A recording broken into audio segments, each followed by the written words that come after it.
Okay, now let us talk about China. Now, China is making some boss moves in African countries and parts of Asia. Now, before we talk about them, we have to look to their past, and we've got to identify a particular bloodline that runs through these people. So you've got to know who you're dealing with first thing, because they are definitely making some boss move, and I think these moves are well planned. Now, we are going to talk about the Yellow Emperor, and this is just a brief discussion, and you need to go and do your own research. Now, they say the Yellow Emperor is just mythology. Nothing to see, folks. Keep it moving. Now, we know anything from mythology is real. They would have said the same thing about Egypt had it not been to so much structural evidence that they left behind. They could not sweep Egypt into mythology. Now, back to this Yellow Emperor. Some say he came into power before the flood, others say after the flood. But in Chinese mythology, right, that's what they call it, they say the Yellow Emperor is the one that teach them how to survive, teach them how to build. So it makes perfect sense that he came after the flood, seeing that after Noah's flood, civilization was damaged. Now, these fallen angels needed to send a Nephilim god that will teach their seed how to survive this brave new world that is left after the flood. Yes, you heard me right. The Nephilim seed, right? That is exactly what they are. Now, it all depends on your research material. Go and have a look. Now, after this Yellow Emperor died, it is said that he turned into a yellow dragon and flew away. Mighty interesting. There is also another saying that a dragon came and says to the Yellow Emperor, your job is done and it is time to go.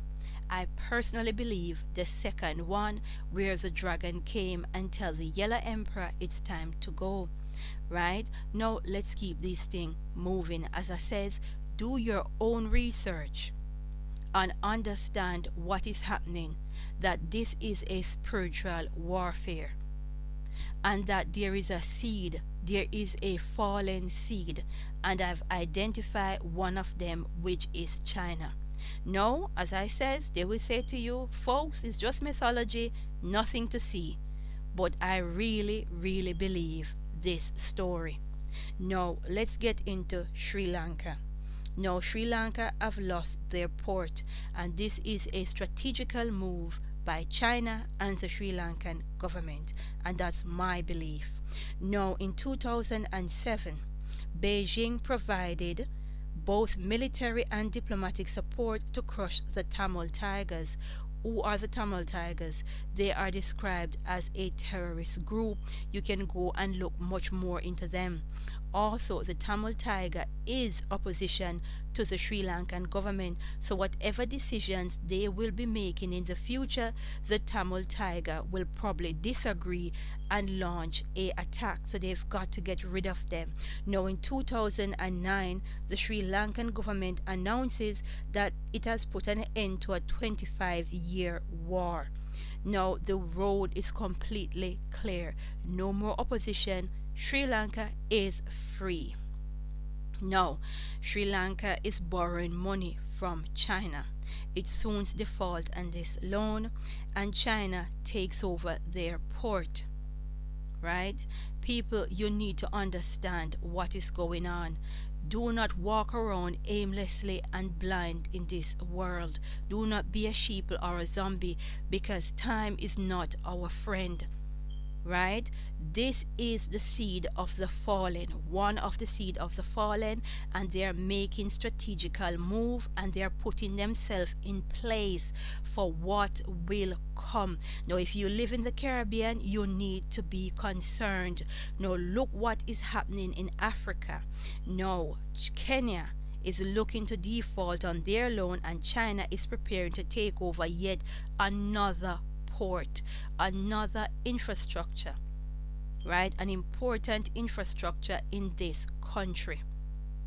Why is it that these men of African origin keeps putting themselves in a compromising position to compromise their sovereignty and their people's sovereignty? Why is it that they keep doing things like this and making bad decisions? I cannot understand. They think China is a charity, right? And we see in Zambia, they have taken over the international airport because it is only fair.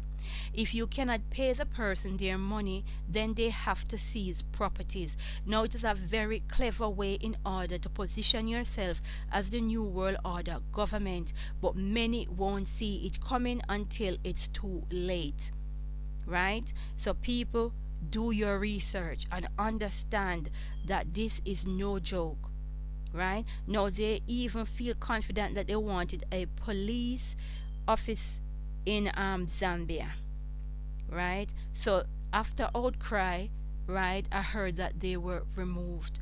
But regardless, this is a clever plan on China's part. You see, you cannot hold this world in hostage by force.